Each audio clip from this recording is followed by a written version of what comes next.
Petit 2. Pour comprendre les contextes de la révélation coranique et de certaines paroles du prophète sallallahu alayhi wa sallam. Exemple, Dieu dit وَلَمَّا رَأَى الْمُؤْمِنُونَ الْأَحْزَابَ قالوا هذا ما وعدنا الله ورسوله وصدق الله ورسوله وما زادهم إلا إيمانا وتسليما.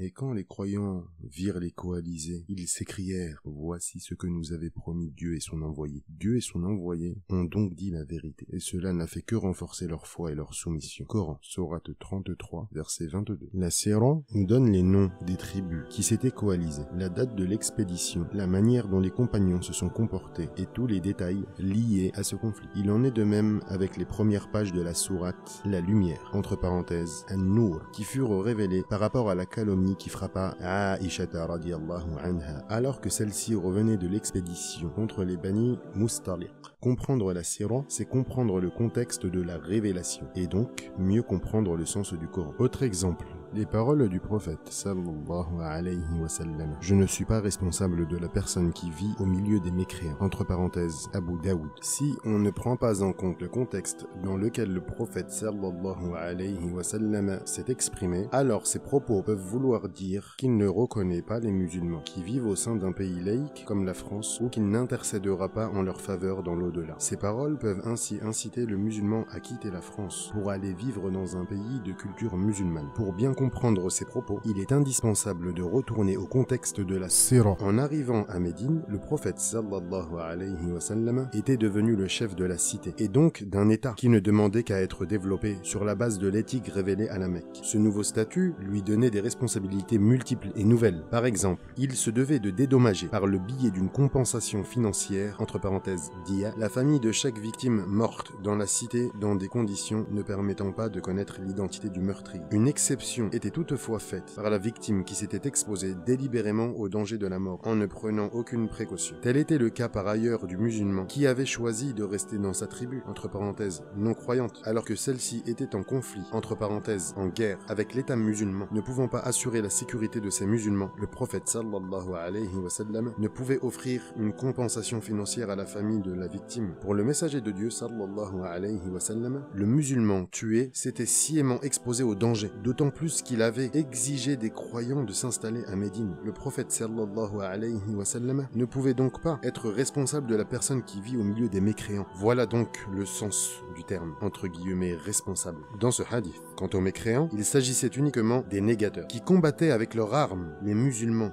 vivant dans un état musulman. Sans le contexte, il est donc impossible de comprendre ces paroles du prophète sallallahu alayhi wa sallam. Pire encore, en ne considérant pas le contexte, le musulman transforme le sens du hadith et donc celui de l'islam. La situation devient dramatique lorsqu'il incite ensuite les autres musulmans à suivre son raisonnement. Avant de s'exprimer dans le domaine du hadith, le croyant doit avoir à l'esprit ces propos du prophète sallallahu alayhi wa sallam, rapportés par Abu Hurayra. Celui qui ment volontairement sur moi, qu'il se prépare à une place en enfer. Entre parenthèses, rapporté par Al-Bukhari et Muslim. Soulignons enfin que cette connaissance du contexte permet aussi aux musulmans de répondre aux fausses accusations lancées contre l'islam. Par exemple, certains islamophobes affirment que les musulmans de l'époque du prophète sallallahu alayhi wa sallam avaient de la haine envers les juifs et que l'islam serait donc une religion entre guillemets antisémite. L'étude de la Sira nous permet de répondre facilement et concrètement à ces mensonges. Si les musulmans de l'époque sont entrés en conflit avec les 3 tribus juives de Médine, ce n'est pas pour leur imposer l'islam par la force, ni au nom d'un antisémitisme profond, mais tout simplement parce que ces tribus ont trahi les musulmans et n'ont pas respecté les accords et engagements politiques qui les liaient à eux. Il en est de même pour les juifs de Khaybar. Le prophète sallallahu alayhi wa sallam et ses hommes les attaquèrent en l'an 7 de l'Hégire, car ils s'étaient coalisés avec les idolâtres hostiles à l'islam pour attaquer Médine. La preuve évidente que ces juifs ne voulaient que la guerre et que ces derniers refuseront de signer le traité de paix d'Al-Hudaybiyah. Malgré toute leur haine et leur hostilité, le prophète sallallahu alayhi wa sallam se montrera clément et miséricordieux envers eux. Lors de la prise de Khaybar, le conflit n'était donc pas religieux, mais politique. Une étude de la Sira nous permet de répondre à toutes les accusations lancées contre l'islam, terrorisme, non-respect de la femme, etc.